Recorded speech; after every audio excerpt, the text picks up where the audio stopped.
유대인의 탈무드에 이런 내용이 나옵니다.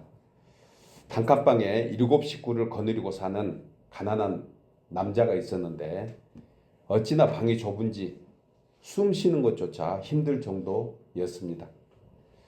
아무리 머리를 짜내도 단칸방을 넓게 쓸 수 있는 뾰족한 방법이 떠오르질 않았고, 그러다 보니까 식구들은 매일 전쟁입니다. 매일 좁은 곳에서 싸우고 또 불평하고 원망한 그러한 세월이었습니다. 그날도 가난한 남자는 아내와 아주 심하게 말다툼을 합니다. 이렇게 지지리도 힘들게 우리가 살아야 되냐.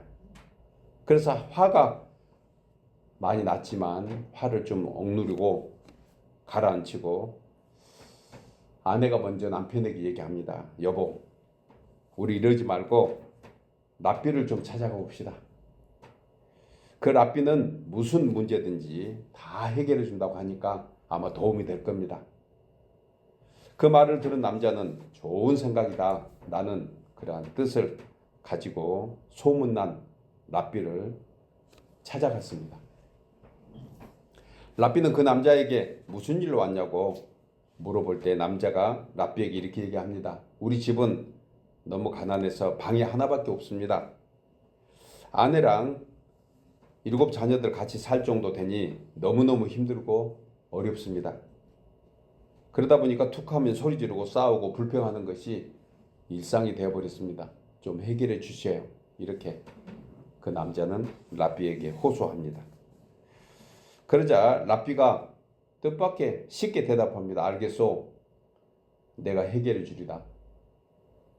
하면서 먼저 내가 시키는 대로 하겠느냐고 약속을 받습니다. 그러자 그 남자는 랍비의 그 말에 해결해 줄 걸로 생각하고 약속을 합니다. 약속하고 말고요. 시키는 대로 다 하겠습니다. 좋소. 그러면은 집에 혹시 키우는 가축이 있습니까? 그렇게 물어볼 때 남자는 얘기합니다. 가축이 3종류가 있는데 암소하고 염소하고 닭 몇 마리가 있습니다. 그러면 그 모든 가축들을 다 집안으로 들여보내세요. 가난한 남자는 그 말을 듣고 좀 어이가 없고 아니 벙벙했지만 이미 약속했기 때문에 그렇게 하겠다고 순종합니다. 그리고 그 다음 날이 되었는데 그 남자는 씩씩거리면서 랍비를 찾아갑니다. 말씀하신 대로 했는데 달라진 것은 아무것도 없지만 오히려 좁은 집에 가축들마저 우글거리니 정말 죽을 지경입니다. 제발 도와주세요. 그의 말을 듣고 랍비는 이렇게 말해줍니다. 그러면 닭들을 다 내보내세요. 다 알아들으셨어요? 제가 다음에 안 읽어도 되겠어요? 시간 낭비인가? 계속 할까요? 닭들을 다 보냈는데 그 다음 날 역시 그 남자는 조금 불평스러운 표정을 하고 랍비를 찾아갑니다. 우리 장로님이 하실래요? 나머지는 다 하시니까. 닭을 다 내보냈는데 그런데도 한 가지 문제가 더 있습니다. 염소가 문제입니다. 염소는 가구들을 다 부시고 닥친 대로 먹어댑니다. 정말 염소는 닥친 대로 다 먹어버리는 그러한 짐승이잖아요. 그 말을 들은 랍비는 그럼 이번에도 염소를 내보내세요. 다음 날도 그 남자는 이번에 힘든 것은 암소 때문입니다. 워낙 등치가 큰데 좁은 곳에 들어와서 암소와 함께 사는 우리 식구들은 정말 죽을 지경입니다. 그러자 그 랍비가 이렇게 얘기합니다. 듣고 보니 그러네요. 예. 좀 랍비는 뻔뻔한가 봐요. 예. 그럼 가서 암소를 내보내세요. 그런데 다음 날이 되자 이번에는 가난한 남자가 행복한 미소를 짓고 랍비를 찾아옵니다. 정말 고맙습니다. 이렇게 넉넉하고 평안할 수가 없습니다. 이제 행복합니다. 동물들을 다 집에서 내보내니 방에서 내보내니 정말 조용하고 방이 이렇게 넓은 줄 몰랐습니다. 정말 고맙습니다. 여러분, 저도 이 말씀을 준비하면서 이런 애화가 있어서 좀 애화를 캡처해 왔는데 몇 번 읽어보면서 정말 그렇구나. 사람의 행복과 불행은 동전의 양면과 같이 한 공간과 한 사건 한 가지 일에 모두가 있다는 사실을 알게 됩니다. 우리는 힘들고 어려운 것 같은데 그 뒷면에는 또한 하나님의 은혜가 있었고 하나님의 은혜가 있는 줄 알았는데 그 뒷면에 어려움 또한 따라온 것 모든 것이 하나님의 은혜가 아닌가. 우리 장로님 기도하실 때 그와 같은 기도 해주셨습니다. 돌아보니까 다 은혜였습니다. 그러므로 행복은 외부에 있는 것이 아니고 우리 안에 있다. 이 외화를 저는 읽으면서 어느 소설가의 행복의 파랑새라는 그러한 제목이 생각났습니다. 찾고 헤매고 밖으로 돌아다니는데 결국 지쳐서 집에 와보니 파랑새는 우리 집 안에 있었다는 것입니다. 오늘 읽은 본문 3장 17절의 말씀은 우리가 참으로 잘 알고 있는 말씀입니다. 저도 많이 인용하고 그리고 송도라면 구약 성경에서 가장 많이 암송하고 있는 그러한 내용인 것입니다. 비록 무화과 나무가 무성하지 못하며 포도나무에 열매가 없으며 감람나무에 소출이 없으며 밭에 먹을 것이 없으며 우리의 양이 없으며 외양간에 소가 없을지라도 전부는 다 애우지 못해도 이 전체 한마디로 애울 수 있는 것이 무엇일까요? 비록 없을지라도. 앞에 비록 그리고 그때 없을지라도를 합쳐서 저는 제목을 그렇게 삼았습니다. 비록 없을지라도. 그리고 18절을 붙이면 더 은혜가 됩니다. 나는 여호와로 말미암아 즐거워하며 나의 구원의 하나님으로 말미암아 기뻐하리로다. 아멘이기를 축복합니다. 진심으로 우리 마음 가운데 아멘이 돼야 됩니다. 비록 없을지라도. 여러분 지금 우리가 살고 있는 이 시대의 상황이 어쩌면 오늘 읽은 하박국 선지자의 시대와 많이 닮은 듯합니다. 왜냐하면 지난 날들에 비해서 그래도 지금이 얼마나 풍요롭고 넉넉한지 모릅니다.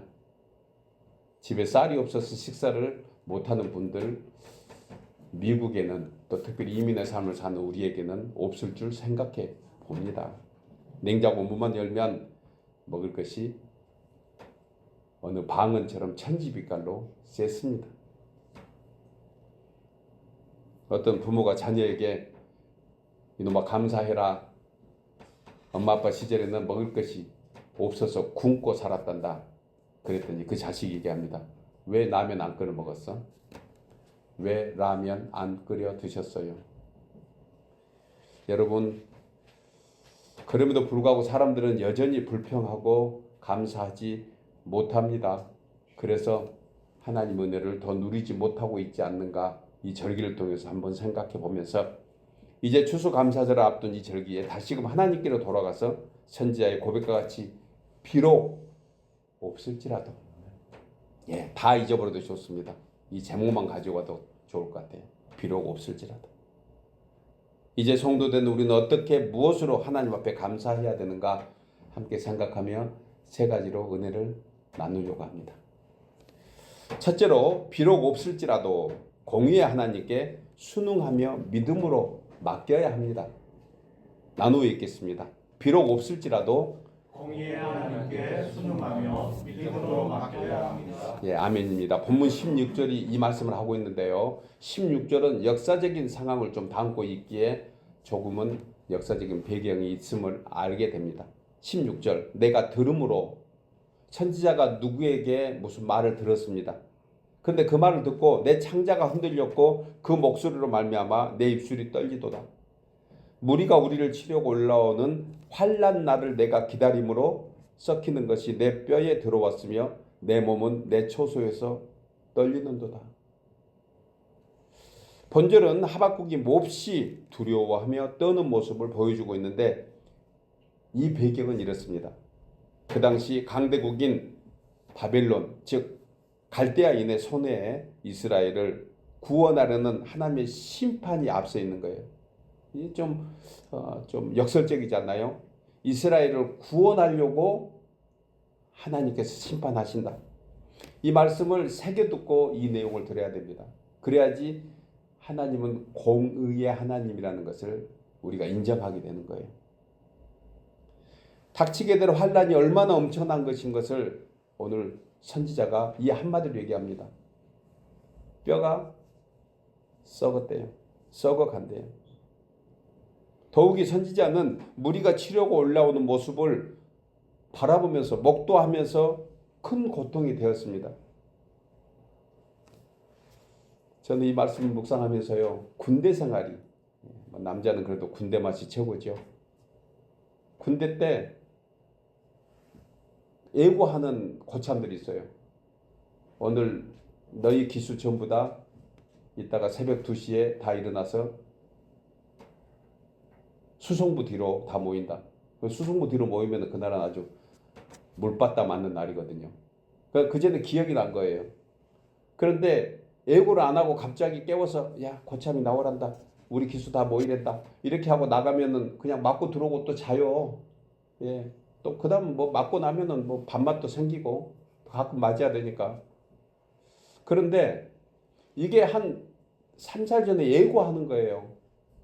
내가 휴가 갔다 와서 너희들 집합시킬 테니까 다 준비하고 있어. 이러면은요. 그 가서 빠따 맞는 것이 무서운 것이 아니고 그 기다리는 것은 그렇지 않아도 밥도 서근서근 하는데 모래알 씹는 것 같습니다. 우리 함께 계신 장로님들, 우리 집사님들은 알 거예요. 그 맛을. 오늘 하박국 선지자가 지금 그 얘기를 하고 있는 거죠. 기다리니까 뼈가 썩어간대. 얼마나 고통스러운지 모릅니다. 그것도 강대국이, 제가 우리 소구사님이 이 내용이 무슨 말씀이세요? 하고 아침에 지문약기에 제가 러시아와 우크라이나 전쟁을 그냥 비유로 얘기한 것입니다. 그 나라가 어디가 어떻게 잘했다 못했다 이런 얘기를 하려는 것이 아니고 어찌됐든 러시아라는 강대국이 우크라이나는 그래도 조금 어떤 면에서 약한 그러한 나라를 선전포고했다.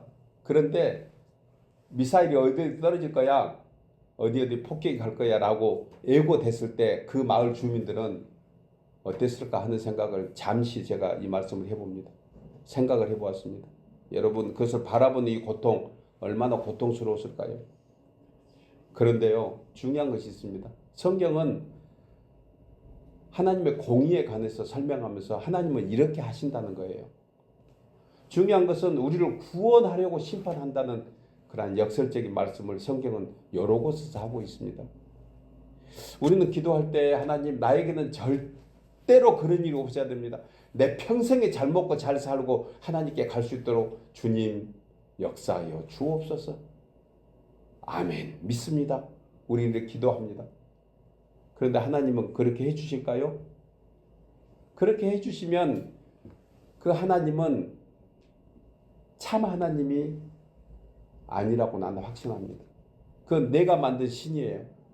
우리를 얘기하면 그건 잡신입니다. 그냥 내가 내 스스로 좋아서 내가 꾸며낸 하나님, 내가 깎아 만들어 가지고 나무 조각으로 거기다 금 씌우고 그 하나님이 나의 하나님이라고 얘기하고 불필요하면은 그거 불로 태워버리고 다른 돌을 깎아서 만들어서 거기다 또 금을 입히고 비나이다 비나이다 나에게 복 주옵소서 하는 그러한 그 돌 신상 같은 그것을 어찌 하나님이라 하겠습니까? 하나님이 가지고 계신 공의 하나님은 감성을 가지고 계신 분입니다. 그분은 지정의를 가지고 계십니다. 무엇이 옳고 그른지 앞으로 우리가 어떻게 살아가야지 잘 되는가를 가장 잘 알고 계시는 하나님이신 줄 믿습니다. 이 하나님 우리는 선하다고 찬양해야 합니다. 이 하나님이 공의의 하나님이신 것입니다. 이스라엘 백성들은 잘못해서 이제 얼마 남지 않는 마지막 남유다의 그 멸망을 예고하고 있는 이때에 하박국은 그저 백성들에게 할 수 있는 한마디가 있습니다. 하나님은 공의의 하나님이시라. 여러분 하나님의 고유의 성품은 공의의 하나님이십니다. 시편 37편 28절에 여호와께서 공의를 사랑하시고 그의 송도를 버리지 아니하심이로다. 저희는 영영이 보호를 받으나 악인의 자손은 끊어질 것이라. 공의의 하나님은 우리를 영영이 보호하시고 사랑하시는 하나님이신 줄 믿습니다. 잠시 징계가 있을지라도, 잠시 어려움이 우리에게 닥친다고 하더라도 하나님은 우리에게 공의의 하나님이십니다. 그가 바로 예수 그리스도 십자가입니다. 여러분 살다가 힘들고 어려운 일이 생깁니까? 그것은 오늘 장로님 기도하신 대로 우리 자신을 돌아보라고 하는 메시지인 것을 우리는 잊지 말아야 합니다. 그 안에 하나님의 뜻이 분명히 담겨 있는 것입니다. 그래서 우리는 하나님의 뜻대로 살려고 노력해야 합니다. 하나님의 뜻대로 생각해야 합니다. 그래야지만이 하나님께서 그 공의의 사랑을 우리에게 부어주고 계신다는 사실을 알게 됩니다. 아니 좀 더 나가면 시련과 어려움이 생긴다 하더라도 그걸 극복하는 능력이 생기는 것입니다. 하나님 손 놔버리면 인생은 다 망합니다. 그러나 하나님 손 붙잡고 있으면 분명히 하나님 안에 풍성한 결실이 맺어질 줄 확실히 믿습니다. 여러분 우리는 어떤 일이 생기면 우리 스스로 해결하려고 얼마나 몸부림칩니까? 노력합니다. 이리저리 뛰고 또 뛰어다닙니다. 이것이 우리의 모습입니다. 그러면서 일이 잘 풀리지 않으면 왜 이런 지경으로 몰고 가냐고 때로는 원망합니다. 영혼이 건강하게 살고 싶은데 때로는 우리가 몸이 아프기도 합니다. 이것은 하나님의 섭리 안에 있는 것입니다. 하나님은 공의의 하나님이십니다. 여러분 우리가 영원히 건강하게 잘 살기를 바라지만 때로는 우리를 눕혀서 하늘을 바라보게 하십니다.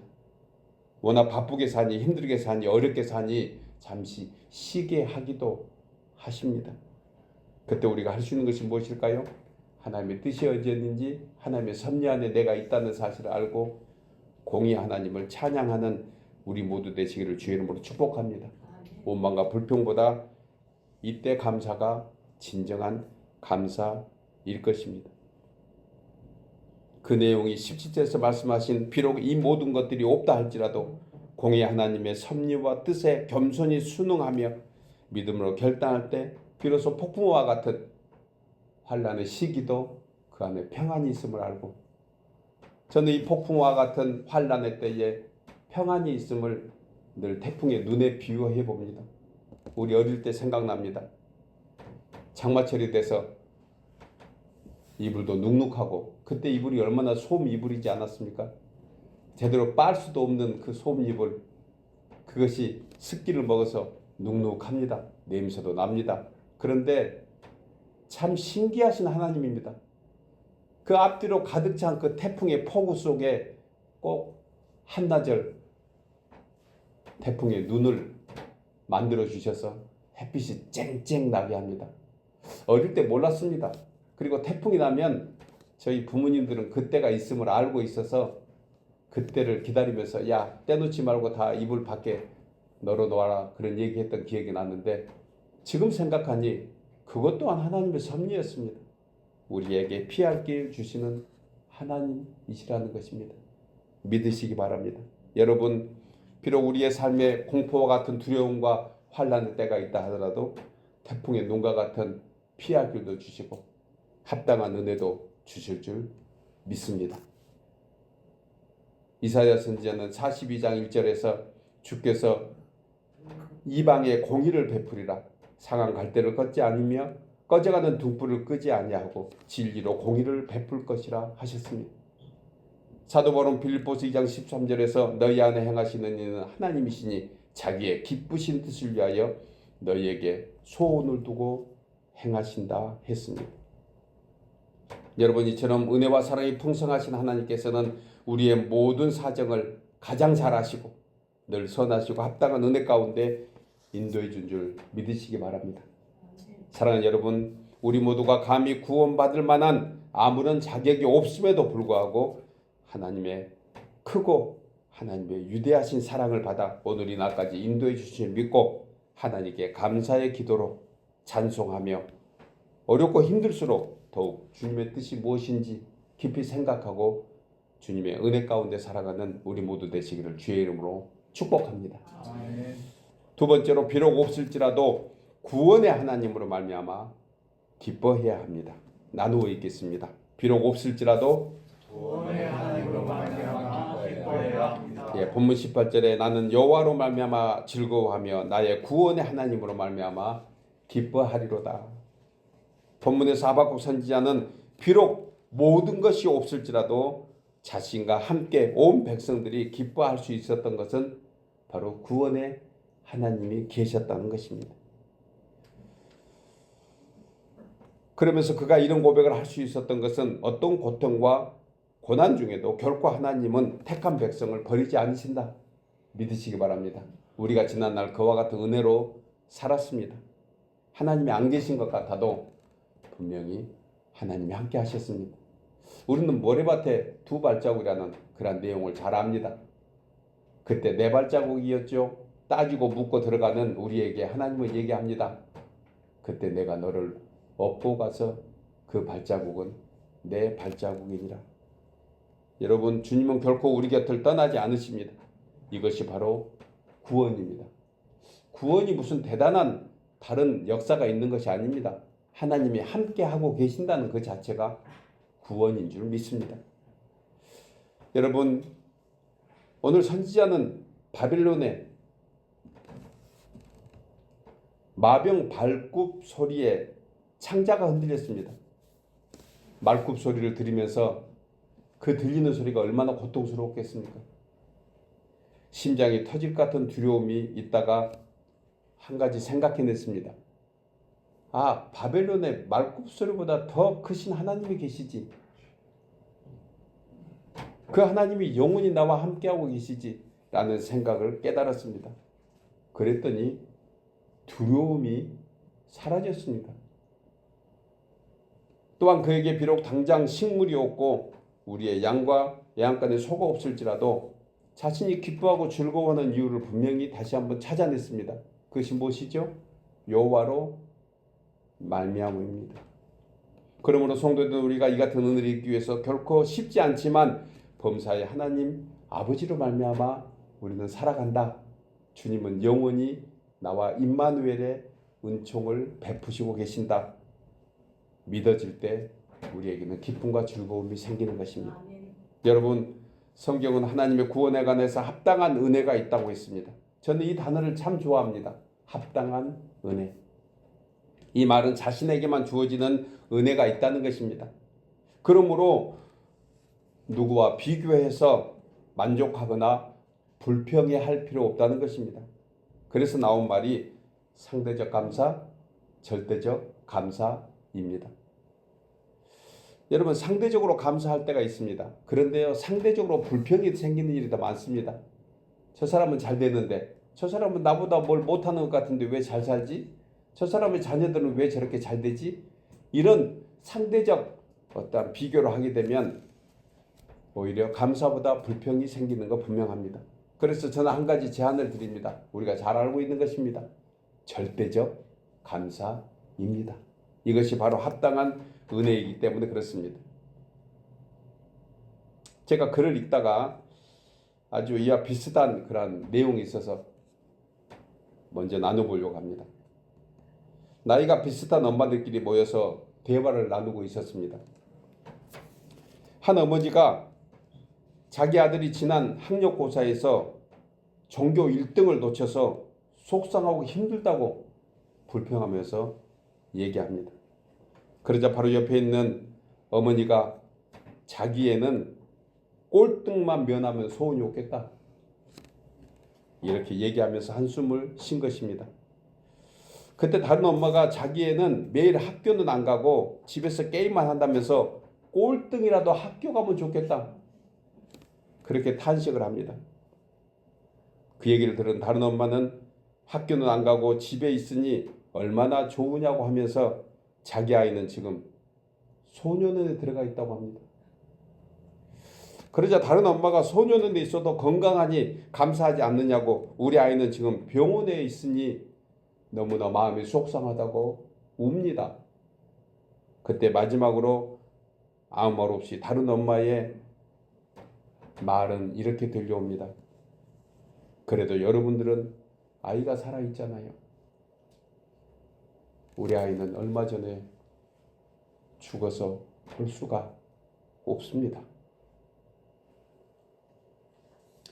그 말에 모든 엄마들이 숙연해지면서 모두가 오히려 감사한 마음을 갖게 되었다는 그러한 내용입니다. 여러분, 감사는 내게 없는 것을 가지고 찾는 것입니다. 감사는 내게 있는 것을 가지고 더욱 감사하는 것입니다. 성경은 이것을 자족하는 마음이라고 했습니다. 그러기 위해서는 무엇보다 먼저 원래 내 것은 아무것도 없다는 욥의 고백이 우리의 마음이 돼야 합니다. 원래 우리 것은 아무것도 없었습니다. 우리 주위에 좋은 가족이 있으면 그 가족은 하나님이 주시는 100배의 선물입니다. 나에게 좋은 친구가 있으면 기적 같은 선물입니다. 누구에게 하소연할 수 있는 그 한 사람이 있으면 그것이 바로 하나님의 선물입니다. 아니, 그렇지 않더라도 하나님은 우리에게 선물입니다. 하나님만 계시면 됩니다. 원래 아무것도 우리 것은 없었습니다. 그래서 사도 바울은 디모데전서 6장 7절에서 이 내용을 이렇게 말씀합니다. 우리가 세상에 아무것도 가지고 온 것이 없으며 또한 아무것도 가지고 가지 못하리니 우리가 먹을 것과 입을 것이 있은즉 족한 줄로 알 것이니라. 따라서 이 세상에서 우리가 누리는 모든 것은 그 무엇 하나도 내 것이 아니므로 모든 것이 처음부터 주께로부터 왔으니 그냥 주님께 감사하면 우리가 만족하고 살 수 있는 이유가 되는 것입니다.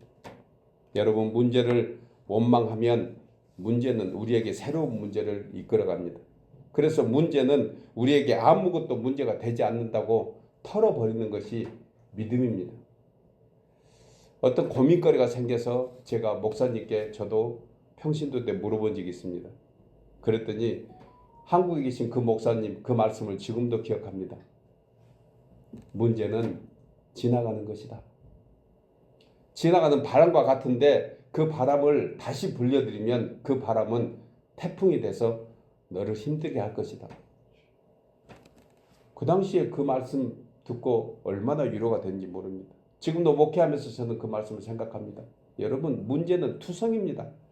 문제 생각해내자 하면 천지빛깔로 다 문제입니다. 이것도 마음에 안 들고 저것도 마음에 안 듭니다. 그런데 그 마음에 안 든 거 붙들고 있으면 내 속만 썩히더라고. 우리도 마찬가지입니다. 문제는 여러분 지나가게 내버려 두시기를 주 이름으로 축복합니다. 문제 붙잡으면 그 문제가 더 큰 문제를 만들어냅니다. 우리에게는 하나님이 주시는 절대 은혜가 있습니다. 그 은혜가 우리의 믿음으로 주님 앞에 받아지시기를 축복합니다.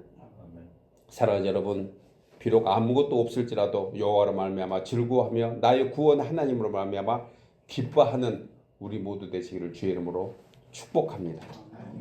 마지막 세 번째로 비록 없을지라도 능력의 하나님을 바라보며 송축해야 합니다.